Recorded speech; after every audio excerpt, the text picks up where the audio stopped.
Oi, gente, mais uma vez. Dando sequência a essa semana de introdução ao metabolismo, esse aqui tá legal. Tá legal. A gente pode colocar a informação, vamos dizer, dessa videoaula, como sendo o que se chama de. Se chama de quê? Diagramas, por exemplo, né? Diagramas ou de representações. Diagramas ou representação ou rede e que estão associados de vias metabólicas.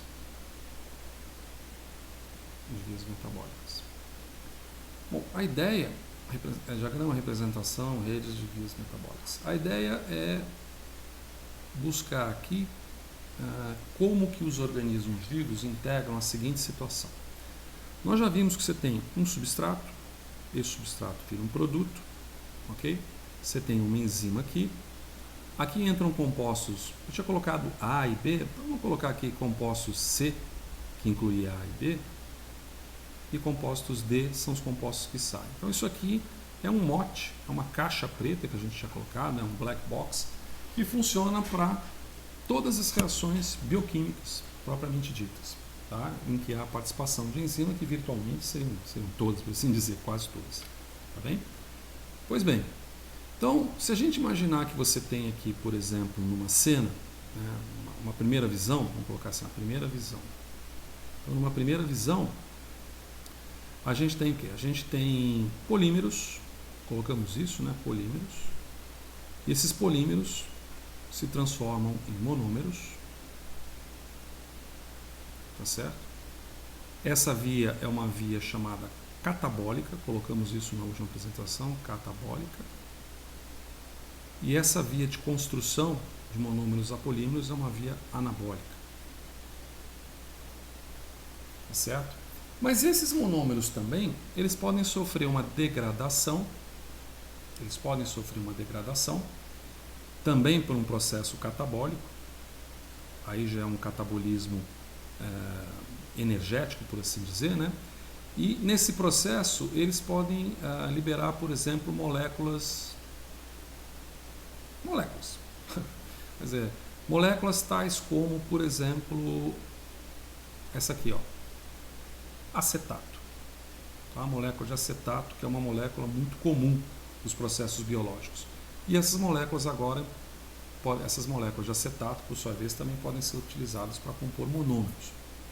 Então, a gente tem uma primeira visão que pode ser o metabolismo. Então, aqui você também teria uma via anabólica. Mas se a gente colocar isso aqui em termos um pouco mais abrangentes, digamos assim, uma segunda visão,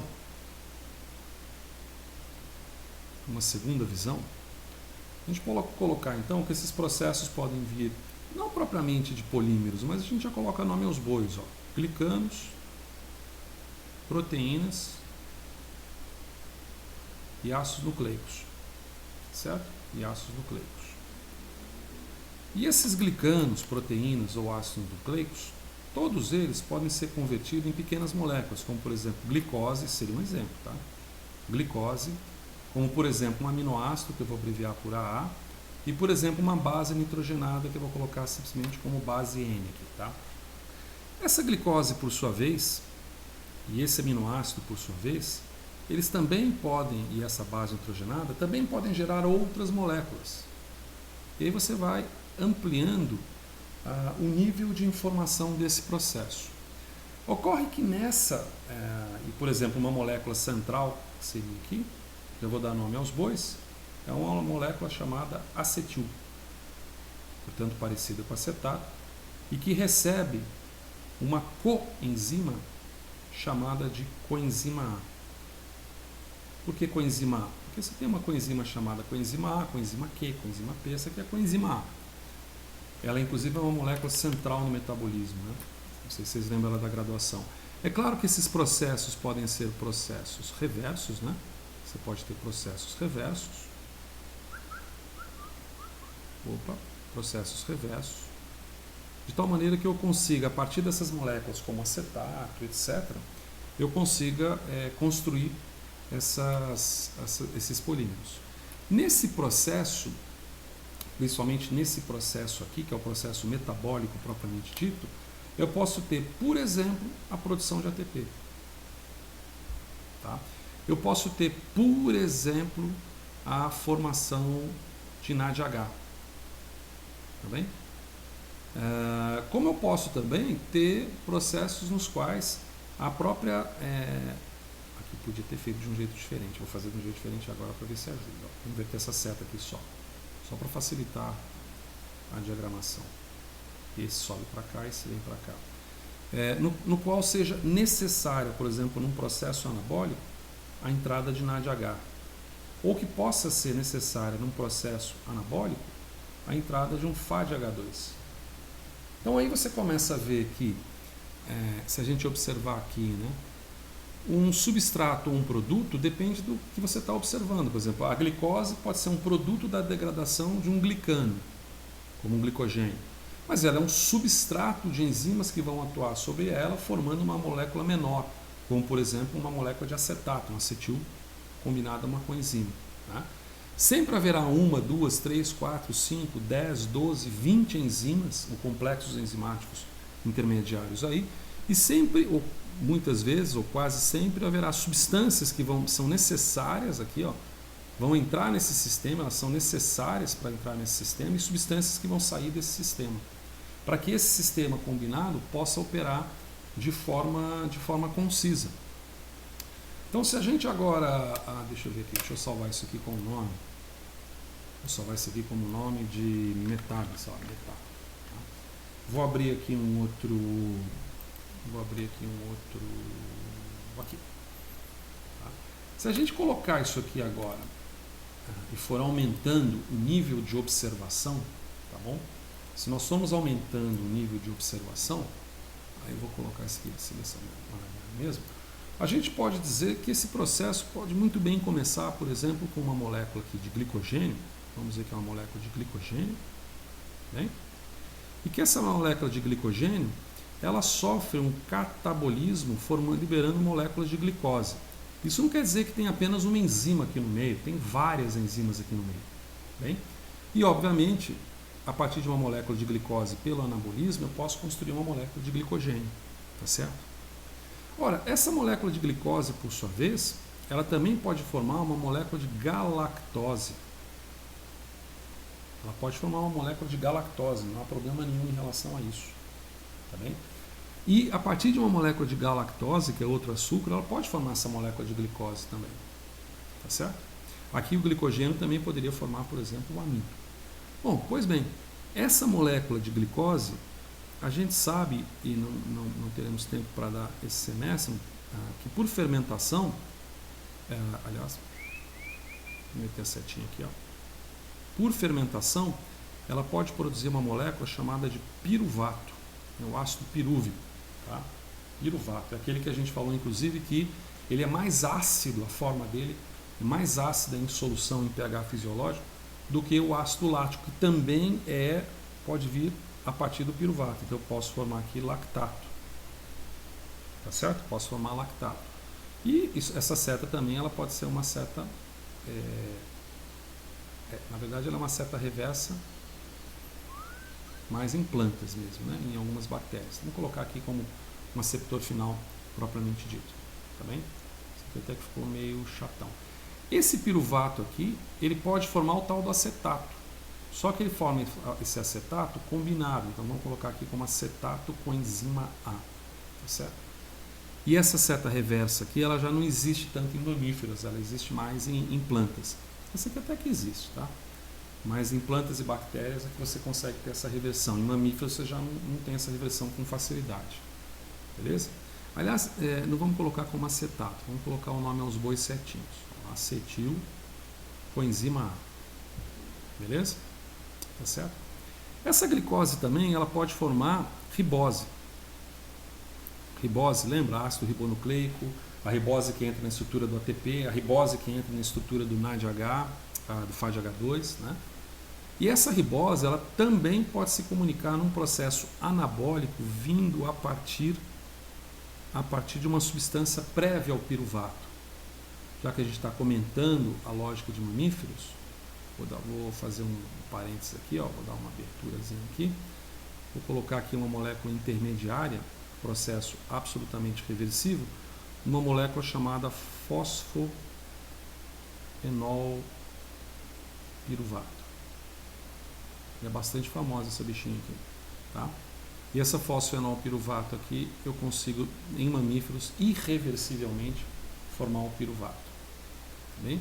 E essa ribose, ela pode entrar nesse processo aqui. Então, eu posso utilizar, por exemplo, ribose para construir uma nova molécula de glicose se eu partir dela para cá, pegando fosfenol piruvato e subindo.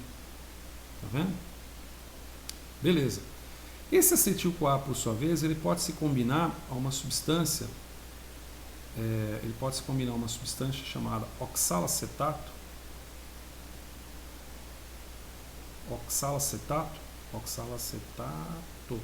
que é um composto de 4 carbonos e formar citrato, que é um composto já de 6 carbonos. Ele ficou meio feioso aqui, tá? Mas ele combina essa aqui, quer dizer, eu tenho 4 carbonos aqui, pego 2 carbonos e formo um citrato. E num processo cíclico eu consigo novamente formar esse oxalacetato aqui. Mas um processo bastante conhecido em que você tem perda de dióxido de carbono, por exemplo, envolvido. Tá bem? Apesar de eu não conseguir, a partir de piruvato, formar fosfenol piruvato e subir para formar glicose, porque metabolicamente em mamíferos essa seta é irreversível, eu consigo contornar esse problema formando oxalacetato a partir de piruvato e depois formando fosfenol piruvato. Tá certo? Depois formando fosfenol piruvato. Aqui a gente tem também uma substância intermediária, a gente pode colocar aqui como fumarato. Ficou feio, né, esse fumarato aqui. É o fumarato. Fumarato, tá? Que é uma outra substância. Tem umas 8 substâncias aqui no meio. Tá bem? Não obstante, eu posso pegar também uma proteína. Não peguei glicogênio, vou até colocar aqui o glicogênio dessa forma. Aqui, ó. Eu posso pegar uma proteína também. A proteína, quando ela é degradada, ela tem um esqueleto proteico, tá certo? E ela vai formar, por exemplo, um aminoácido, em que parte desse aminoácido pode muito bem ser utilizado aqui, ó, para formar o esqueleto que é necessário, vamos dizer, para produzir uma molécula de glicose. Mas uma parte é uma parte aminada, uma parte que se mostra como amônio, que na verdade acaba sendo ionizado como amônio. Então é um amônio, que é um ácido fraco, né? E amônia, na verdade, é a mesma forma em equilíbrio, né? Como um ácido forte. Né? A gente está falando isso aqui, ó. Esse aqui se dissocia dessa forma aqui, ó, H mais NH3, tá? Então esse aqui é um ácido, o amônio é um ácido e NH3 é uma base. Esse NH3 aqui, ele pode entrar num circuito, tá? Que envolve citrulina, são compostos aqui, ó, citrulina. Ixi, agora ficou meio feio aqui. Envolve um outro composto chamado ornitina. Também ficou feio pra caramba, né?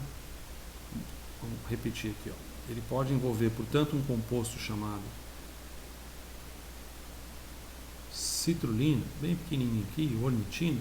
Eu não vou localizar esses compostos de uma forma mais intrínseca, mas compostos que ciclicamente acabam produzindo ureia, que é a principal forma de excreção da amônia em mamíferos. É a ureia, diferente do ácido úrico em aves e répteis, né? E diferente da amônia, que é mais animais aquáticos como o peixe, que é extremamente tóxica a amônia. E esse processo aqui, ele é interligado, ele interliga a esse outro processo aqui, ó. Tá certo? Esses processos aqui, eles são interligados. Existe um aminoácido aqui que participa, que é o aspartato, e esse aspartato, ele pode vir, por exemplo, a partir de oxalacetato. Veja como a gente vai formando um circuito que envolve glicano, envolve proteína, envolve operações mais ou menos comuns, tá, que ocorrem com essas substâncias, e em que conversões, tanto de construção, portanto de anabolismo, como de desconstrução, como catabolismo, passam a ocorrer. Por exemplo, o acetil-CoA, Aqui vai ficar, deixa eu diminuir o tamanho do meu lactato ficou muito grande, aqui está atrapalhando o meu acetil-CoA. Então vamos colocar aqui esse piruvato aqui, ó, menorzinho aqui para lactato. Aqui, ó, lactato. Tá? Em condições anaeróbias ou de baixa oxigenação eu tenho lactato. Ocorre que esse acetil-CoA, foi em cima, hein?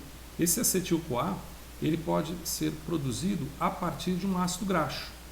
Vamos colocar um ácido graxo aqui de um modo, já que a gente colocou proteína de um modo genérico, vamos colocar ácido graxo de um modo genérico. Então, o produto final de degradação de um ácido graxo é um acetil-CoA, que também é precursor da produção desse ácido graxo, que por sua vez pode ser feito ou vem de o famoso triacilglicerol. Tá certo? Esse sim. Não vou dizer que triacilglicerol é um polímero, porque na verdade o triacilglicerol tem aí em média uns 40 carbonos, tá? 36, 40 carbonos. Isso não é propriamente considerado um polímero quando você vê que a glicose tem 6 carbonos, né? Então, esse triacilglicerol, que é o triglicéride, que é a gordura neutra, ele tem essa parte aqui, glicerol, que pode ser convertida a partir de glicose. Então, eu tenho aqui glicerol. E o próprio glicerol também pode se converter em glicose. E esse glicerol agora pode auxiliar a produzir a gordura neutra, assim como a parte, vamos dizer assim, alcoólica dessa gordura neutra, que seria o glicerol, que é um álcool. Na degradação do triacilglicerol, ele libera essa parte alcoólica que pode ser utilizada para a via sintética da glicose. Não que gordura vire açúcar, porque se gordura virasse açúcar, a gente faria assim, posição de gênio, mentalizaria e queimaria a nossa gordura, transformando em açúcar para o cérebro. Não é bem assim. Mas uma parte dessa gordura, que é chamada glicerol, essa sim pode ser intercambiada para a conversão de glicose. Tá certo? Então veja que eu tenho aqui essa galactose também pode ser convertida veja que eu tenho, propriamente a galactose. Eu vou colocar aqui como um quadro mais genérico aqui, ó, mais ou menos aqui no meio, que não vai caber direito, mas então vou colocar para cá. Essa glicose, ela também pode formar frutose. O processo é reversível, mas em mamíferos ele é menos pronunciado, tá? Agora, formar frutose a partir de glicose já é um pouco mais facilitado. Então, veja que e aqui, ó, nesse processo todo final, você tem a liberação de NADH, FADH2, incorporações, degradações, etc. Então, vou representar aqui que no final eu tenho nesse processo todo a molécula de troca energética ATP, que é utilizada, que é fabricada a partir desse processo, ou que é utilizada para gerar também esse processo como um todo. Então veja que eu tenho aqui uma síntese de uma rede metabólica, uma rede de vias metabólicas, que é uma rede. Por que é uma rede? É uma rede de vias metabólicas, tá? Metabólicas. Por que é uma rede? Porque está juntando um monte de via metabólica. Então está juntando, por exemplo, vamos colocar aqui, está juntando, por exemplo, dando nome aos bois. Vai ser difícil dar o nome aos bois próximo de onde os bois estão pastando aqui, tá? Mas isso aqui é glicólise, tá? O que faz, o que está relacionado à queima da glicose. O que está relacionado à síntese da glicose já é um outro processo, um processo daqui que eu vou colocar como gliconeogênese.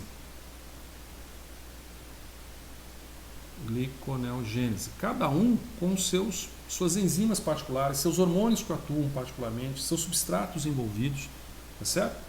Gliconeogênese. Aqui, por exemplo, eu tenho a síntese de ácidos graxos. Aqui eu tenho a síntese de ácidos graxos. Aqui eu já tenho algo que talvez você tenha visto lá na graduação, chamada beta-oxidação de ácidos graxos, que é a via contrária. Aqui eu já tenho um metabolismo de monossacarídeos. Vou abreviar aqui, ó, metabolismo de monossacarídeos, por exemplo, tá? Aqui você tem o famoso ciclo de Krebs. Ou via do ciclo do ácido cítrico. Aqui você tem o famoso ciclo da ureia. Aqui você tem o ciclo da ureia. Ok? Aqui você tem, por exemplo, uma quebra de proteína. Então a gente pode chamar de uma proteólise. Seria uma queima de proteína. Aqui você tem uma síntese do glicogênio, então tem um nome cabeludo, é a glicogênese. Não é tão cabeludo, glicogênese. Aqui você tem a degradação do glicogênio, tá? Então ela é chamada glicogenólise, tá certo? Aqui você tem a via glicolítica, Como se não bastasse, eu ainda posso pegar esse acetil-CoA aqui, ó, e formar os chamados corpos cetônicos. Corpos cetônicos. Todos nós formamos corpos cetônicos. Corpos cetônicos é a segunda fonte de combustível que a gente tem no corpo. Alguns desses corpos cetônicos, inclusive, são usados para formar acetil-CoA. Mas o excesso desses corpos cetônicos, por eles terem um pK um pouco mais elevado, mais próximo da dissociação em condições biológicas, eles liberam H+, e acidificam o sangue. Isso no diabético, esses corpos cetônicos são produzidos em grande quantidade em decorrência da deficiência da utilização da glicose e preponderância, bioquimicamente falando, da utilização catabólica do triacilglicerol. Então, você libera muito acetil-CoA que pode formar esses corpos cetônicos. Então, a via de síntese poderia ser chamada de cetogênese. Cetogênese. E a degradação, por que não? Cetólise. Tá? Por que não? Cetólise. Como se não bastasse, só que não tem espaço, mas vou ter que colocar de algum jeito. Como se não bastasse, esse acetil... Onde que eu vou colocar? Ah, tá, aqui, ó. Esse acetil-CoA, ele pode formar em mamíferos colesterol.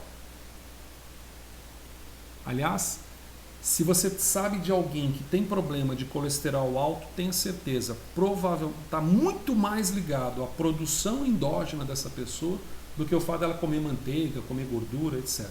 É claro que comer produtos de origem animal elevam o colesterol, mas disfunções metabólicas são as principais responsáveis por colesterol elevado, o que faz, por exemplo, o uso das chamadas estatinas, como lovastatina e simvastatina, serem consideradas moléculas do século, há cerca de 10 anos atrás, porque reduzem o colesterol ao inibir enzimas responsáveis por sua síntese, nominalmente a hidroximetilglutaril com a enzima A redutase. Sintase. Redutase ou sintase? Agora confundi. Aqui, ó, sintase. Aqui você poderia chamar de colesterogênese, sei lá, colesterogênese. Sempre tendo em mente que cada uma dessas vias metabólicas em azul aqui, elas representam um conjunto de 5, 10 enzimas aproximadamente, até mais, 20 enzimas, e que participam numa determinada via metabólica, tá? Então, o que se chama de rede de via metabólica é quando eu pego todo esse processo e reúno ele num quadro único, deveria ser pedagógico, mas não é, e, por assim dizer, ele é chamado de mapa metabólico. Alguns chamam de mapa catastrófico, mapa lobotômico, mapa diabólico, mas o nome dele mesmo é mapa metabólico. Então existem vários mapas metabólicos, ou seja, eles reúnem as vias metabólicas que são necessárias nessas operações. Existem vários mapas metabólicos, mas não importando a rede de via metabólica, os controles metabólicos, que são vários, para qualquer via metabólica ou para qualquer rede do mapa metabólico, controles metabólicos, eles podem ser resumidos em 4 controles principais, tanto na ordem que eles aparecem quanto na hierarquia, vamos dizer, do seu mecanismo. O primeiro, e aí eu vou colocar o primeiro, é chamado oferta de substrato. Oferta de substrato. O que quer dizer oferta de substrato? Você comeu açúcar? Comeu muito açúcar? Beleza, então se você comeu muito açúcar, o que o metabolismo pode fazer? Pegar esse açúcar e redistribuir ele ao longo do mapa. Hiperglicemia, elevação da concentração de glicose sanguínea. Você não está comendo açúcar, glicose está baixa, bom, então o organismo vai ter que usar outras vias metabólicas para repor esse açúcar, como por exemplo uma via de síntese pela gliconeogênese, ou mesmo a quebra de triacilglicerol, liberando o glicerol que pode formar a glicose para o seu cérebro. Então veja que a oferta de substrato ela é instantânea. E ela dita se determinada enzima, aqui ó, é essa relação, não está mais a relação aqui, né? Tá bom. Ela vai dizer, basicamente, em cima, vai envolver isso aqui, ó, S vira P, enzima aqui no meio. Tem substrato? Enzima trabalha. Não tem substrato? Enzima não trabalha. Se a enzima não trabalhar e tiver muito substrato, e se você tiver uma deficiência genética na enzima, esse substrato se acumula, não vira produto e isso gera uma série de disfunções metabólicas. Né? O chamado teste do pezinho, que se faz um recém-nascido com poucos dias de vida, visa detectar deficiências enzimáticas que levam a acúmulos de determinados substratos, tá bem? Que são reconvertidos a outros produtos no metabolismo. O segundo tipo de controle metabólico é chamada modulação ou controle alostérico. Isso significa o seguinte: alostérico, alos, stéris é de lugar e alos estranho, substâncias que podem se ligar. Então, um ADP que saiu de uma determinada reação química pode se ligar numa enzima fora do sítio ativo dela e modular a atividade dela, tá certo? Modulação alostérica, super comum. A outra é uma modulação chamada de covalente. Numa modulação covalente, quase sempre isso envolve grupos fosfato. Fosforilações por quinases e defosforilações por fosfatases são uma espécie de chave de liga e desliga, chave comutadora on-off, liga-desliga, de determinadas vias metabólicas. Há vias metabólicas, exemplificando, por exemplo, como a quebra do glicogênio, que se você defosforilar, você paralisa. Já há vias metabólicas, como aqui na glicólise, determinado ponto, que se você fosforilar a enzima, a via paralisa. Entendeu? Então, é uma espécie de chave de liga-desliga. São modulações covalentes. A quarta forma de controle é uma modulação chamada de neuroendócrina. Modulação neuroendócrina. Por que neuro? Acetilcolina é ligada à alimentação, adrenalina é ligada à fuga, síndrome de luta e fuga, síndrome de Cannon, tá certo? Por que endócrina? Glicagon, insulina, somatomedina, somatostatina, ou seja, hormônios e substâncias neuroquímicas que rapidamente atingem ou a superfície da célula, dando comandos de amplificação, de efeitos de cascata para que a célula mexa no seu mapa metabólico, ou então que possam atingir, como alguns hormônios esteroidais, o núcleo celular, que são efeitos chamados adrenérgicos, né? Efeitos, na verdade, alguns hormônios adrenérgicos, né? Efeitos de médio e de longo prazo, né? Corticosterona, cortisóis, por exemplo, tá bem? Diferente da insulina que atua na superfície. E por fim, não menos importante, mas mais longo ainda para surtir efeito, né? Isso aqui a gente pode dizer que seria o tempo, ele cresce. Então aqui o tempo de resposta, ele cresce do primeiro ao último aqui, ao quinto elemento. A oferta de substrato é instantânea, a modulação é extremamente rápida, modulação covalente muito rápida, modulação neuroendócrina, aí hormônios peptídicos são hormônios rápidos, hormônios esteroidais são hormônios mais lentos, que é a modulação gênica. Modulação, eu nem diria gênica porque é complicado, eu vou dizer genômica, né? Gênica seria um gene, genômica, que faz com que, por exemplo, você consiga ter a expressão maior ou menor de determinadas enzimas. O gene não mudou, tá? Não é lamarquismo não, o gene está lá, mas você pode expressar ele mais ou menos dependendo da situação. Alcoolismo crônico vai expressar mais determinada enzima associada lá à degradação do álcool. Atividade física aeróbia tende a expressar uma enzima mais relacionada à produção aeróbia de energia. Tá? Só que isso ocorre sob treinamento e condicionamento físico de longo prazo, meses e anos, o que é diferente, por exemplo, da oferta de substrato. Existe mais ou menos uns 30, 40 controles metabólicos distintos, eu diria, mas esses controles metabólicos primários, 5 controles, são os principais. E eles podem fechar a caixa preta de substâncias que interagem com as enzimas, modulando a forma com que os substratos são convertidos em produtos, tá bem? Para a gente exemplificar aqui um mapa metabólico e dar fechamento a essa videoaula, existem vários mapas metabólicos. Esse aqui, por exemplo, é um bem bacana, que eu gosto muito dele, que ele é bastante completo. Ele é um mapa da Boehringer, que agora foi comprada por uma outra empresa, que agora esqueci o nome nesse momento, tá? Mas é um mapa, por exemplo, que mostra aqui a estrutura da glicose, a molécula da glicose. À medida que eu vou me afastando, ele vai me mostrando, por exemplo, um substrato, que pode ser um substrato, um produto dessa glicose, né?